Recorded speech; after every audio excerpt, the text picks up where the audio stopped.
Hey guys, welcome back to our channel, Building Your Wealth. My name is Talani. And I'm IBK. And this video, we're going to be talking about Cash flow versus appreciation. Cash flow versus appreciation. All right, before we get into it, I do want to remind y'all to subscribe, hit that subscribe button.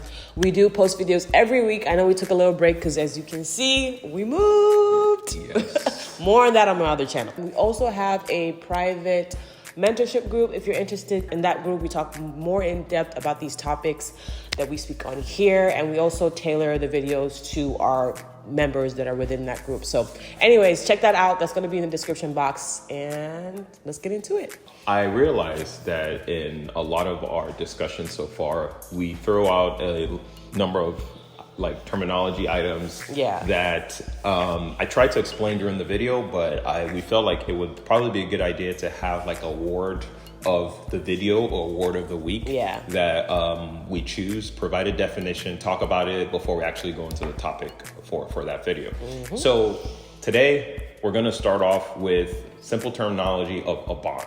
Most people have heard the word bond used back and forth, but not really gotten a good understanding of what it is. So here's a definition I've been able to come up with.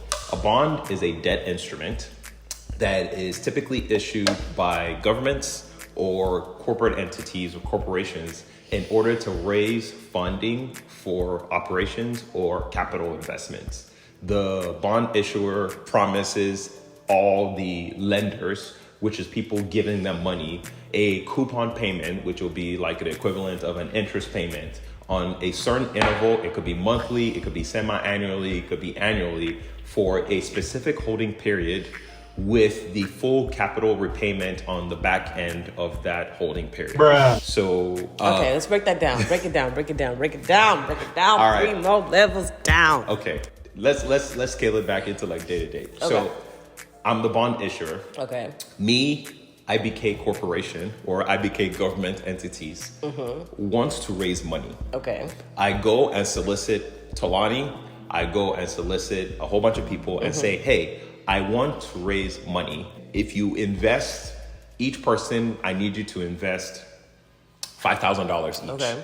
On this $5,000, I need you to be able to give me that $5,000 and not ask for it back for 5 years. Okay. Right?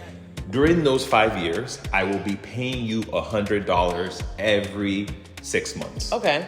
At the end of the 5 years, you will get your $5,000 back, and I would have paid you $100 every 6 months for that 5 year period. So all that $100, that's all like interest that you're giving me, right? It's not part of the money that you're paying me back. Correct. Okay. Correct. So that's what a bond is. So a bond is basically a loan that you're giving to somebody, and after you've given it to that person, you're now collecting what we would call your return on investment or whatever in a monthly cadence until the end of that term. It doesn't need to be monthly, but or whatever, at some kind of schedule. Yeah. And then at the end of that term, you get the money, the whole money that you lent. So that's what a bond is. Correct. Perfect. Correct. Okay, great. Correct. So we love simple terms here. Thank you. And so into today's topic, as Talani mentioned, we'll be talking about cash flow versus appreciation. I didn't mention that. You mentioned that. Okay. This is going to be an interesting session. Why don't you talk through some of the experience of our first property that we bought and kind of our thought process through it. Okay, so let's rewind back, 7 years now? 2017. What is that, 6 years ago? Yeah, 6 years ago. Do the math. Yeah. 6 years ago, wow. We were just getting into our whole investment journey. We both were working full-time at the time. This was like a couple years after college. We're married. We don't have any kids yet. And we said, okay, let's start investing. We always hear about investing. We know it's something that we need to do. Let's get into it. So there was a new neighborhood that I kind of kept hearing people talk about, even at work. Like when I was doing trainings, people were just talk about, oh yeah, there's this area in East Downtown that's like going to be the new Heights or going to be the new whatever. And people were like buying houses there to move there. And at the time, we weren't ready to move. We already had bought our own home. And so it was like, this would be a great opportunity to invest. And since a lot of people are moving there, a lot of people are buying homes there, it should be relatively easy for us to find a tenant, that wants to rent over there. So that was kind of just like the mindset behind our first investment property. So looking at the area, it was a developing area, and the prices I wouldn't say were like super cheap. They were pretty, like high up there for the time. So we bought this property for, how much did we buy it? $296,000 at the time. And again, it was 20% down payment. We did a conventional loan. And it was pretty substantial. It wasn't something that we just like close our eyes and do. Yeah. We did that in the expectation of appreciation. We did that because we knew we could get some cash flow, but nothing life-changing, right? Like we knew if we would, honestly, our goal was just to kind of break even on the rent and maybe get a few couple, $100 here and there. But the ultimate goal with that specific property was appreciation. And so now, what's that property going for if we were to sell it now? If we're to go just based on the market comps, probably about $350. $350. Okay, so it appreciated. I can't do the math right now, but it appreciated quite a bit in 6 years. Yeah. And it might go up a little bit more. It might plateau at that point, but at the end of the day, I would say we achieved our goal of appreciation, because if we wanted to sell it now, we would. And we've been paying down the market. With the rent. Yeah. With that property, our mind was appreciation. I will say, going forward, we kind of were like, scrap the appreciation. We need some cash flow. So I think that was our one and only kind of like appreciation goal anyways, property. And then, from then on, we kind of focused on cash flow. I would say, though, for the properties we buy to live in, oh yes, for sure, we do buy them in the hope that they go up definitely in value. That's a good point. In up and coming neighborhoods that we know are going to be worth a lot more in the future. So when we buy our residential that we know we're going to convert into rentals in the future, we buy for appreciation during the time that we're living. That's a really good point. And then just to go more in depth on that what you just said, our first home that we ever bought to live in after we got married, I think we kind of knew that, this place is probably going to appreciate. But to be honest, we got that. It was convenient because the location it was at was not a location that we would have picked, but we had to live there just because of our work, where we were working.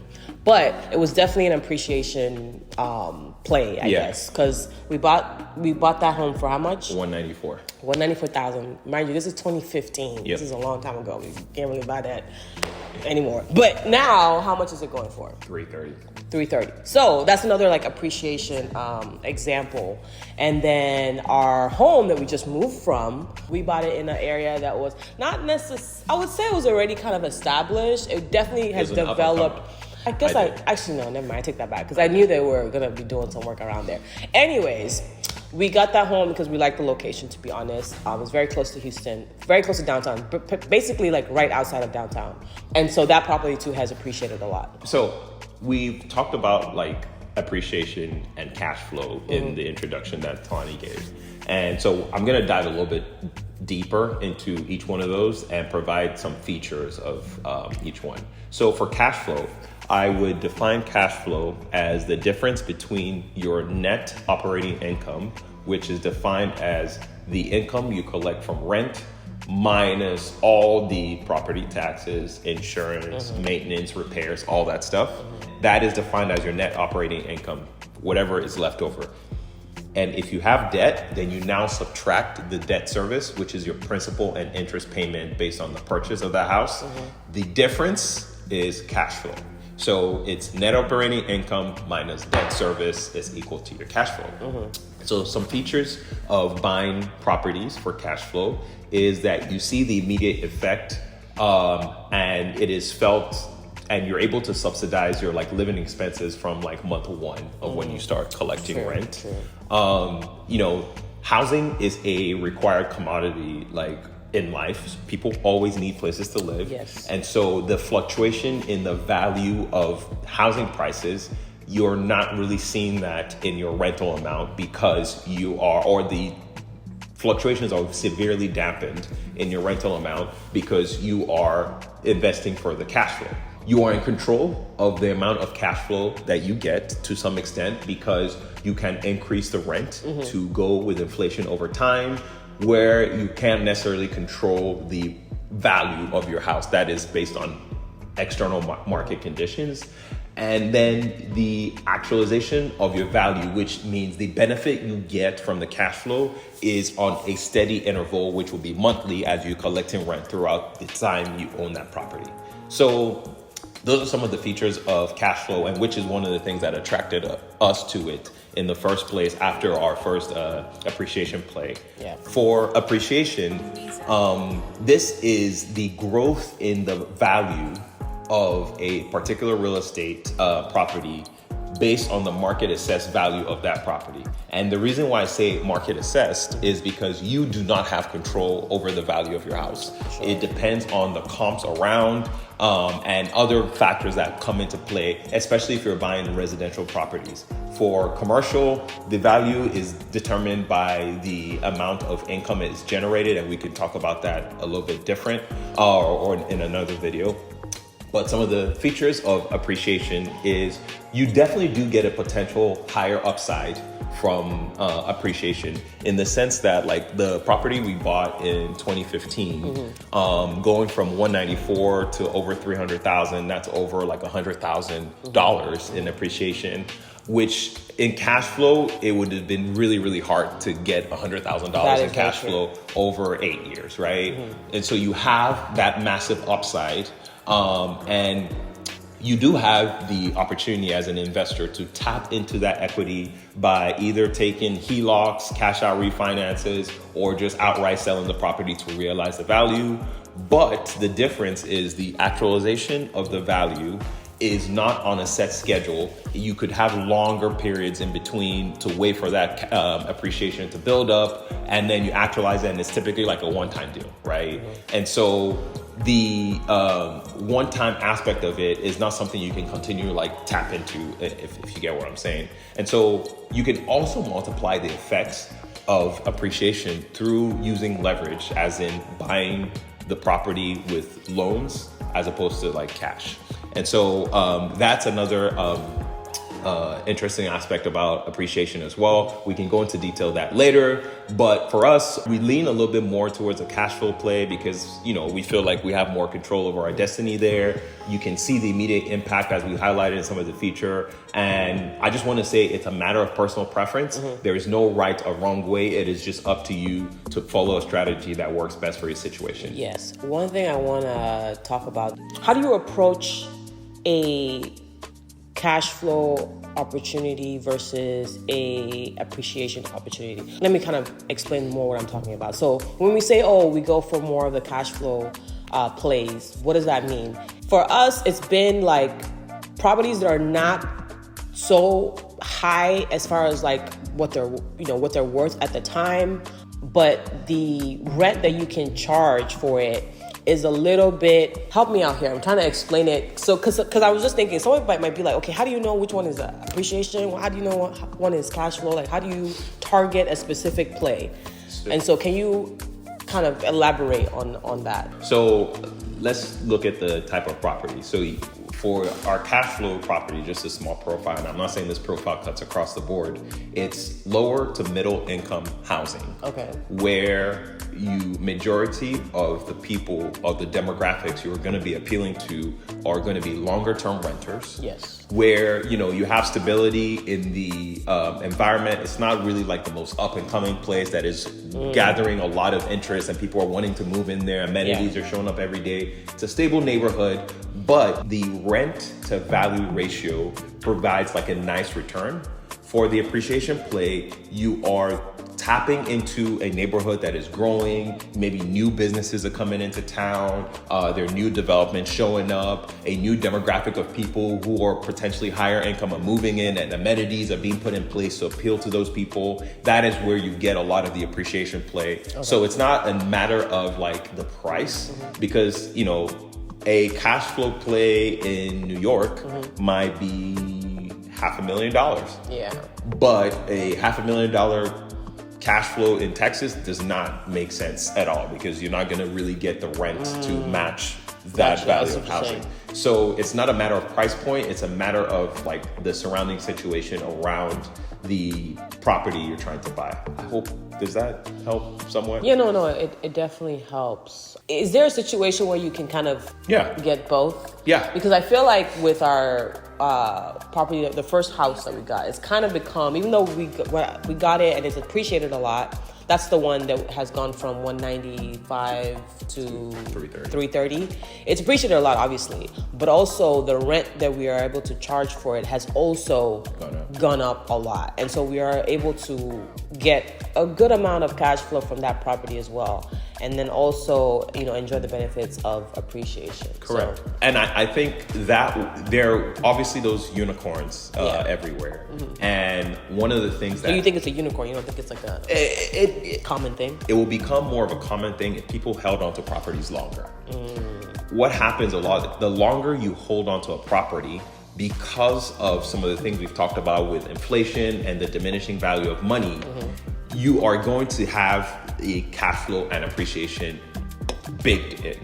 But a lot of people don't hold, like the average time people hold on to properties is 5 to 8 years.